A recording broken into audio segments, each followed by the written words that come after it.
As you may have seen in Figure 1.1, the internet is basically a web of machines called routers and computers and internet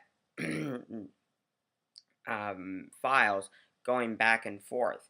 And a lot of these data that gets sent back from your computer to his computer or from server to server are broken down into what's called packets. Now, packets are basically files broken down into ones and zeros and sent from one place to another.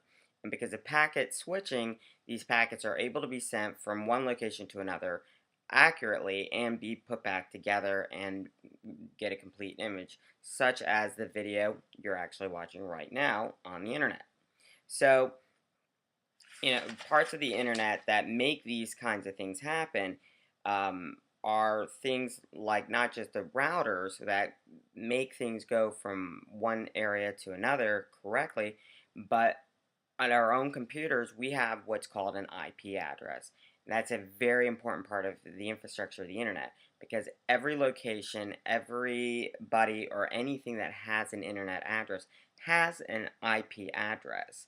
And that's almost like DNA. It's your address for your computer. It's how people can track you, or the programs can track you, and let things happen with or for you.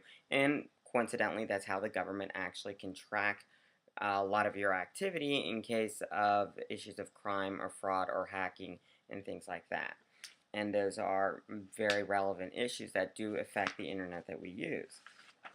The data is transferred basically over protocols, which is basically like a language in how data gets going from left to one particular person or machine to another. Um, IP addresses are expressed in a name and a natural language or a name, and those are actually called domain names, like www.cnn.com.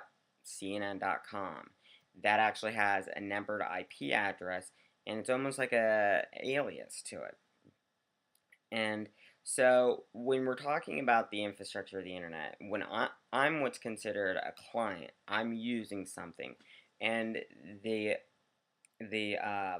person or the thing I'm getting the data from is called a server, and the server serves me what I am looking for and needing. And it's important to understand that relationship because that relationship exists very definitively in the internet. Without it, there is no internet. That client server relationship is very large. Now, one of the other parts of this is bandwidth. Bandwidth is a huge thing that makes up the internet. And bandwidth is basically a tunnel, a specific tunnel in which the data actually travels in and out from your computer to another computer for whatever reason. But bandwidth is everything that fits inside that tunnel. And the more things you put through it at the same time, obviously it gets constricted. Now, bandwidth travels through multiple ways on the internet.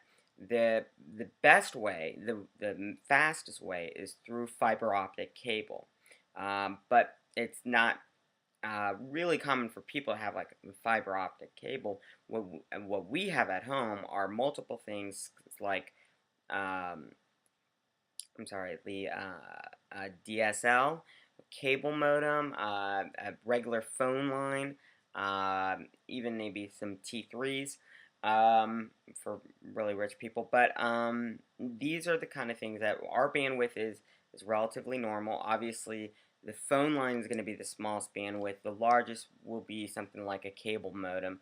Um, but there are other options out there today, including like the cell phone.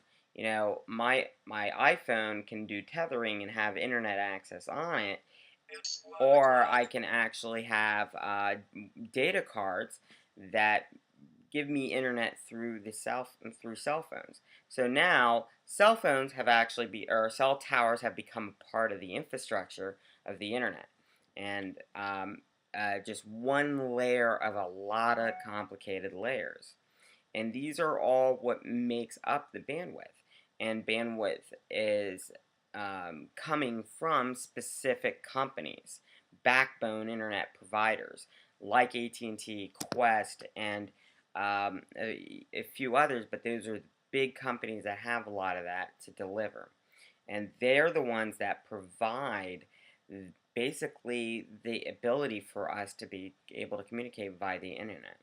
So when thinking about the internet, just think about the fact that it's a lot of people, a lot of companies, people that have computers, servers, and systems interlocking together, making a network that you and I are able to use all the time, every day, on any of a host variety of devices such as laptop computers, iPhones, iPads, or anything like that.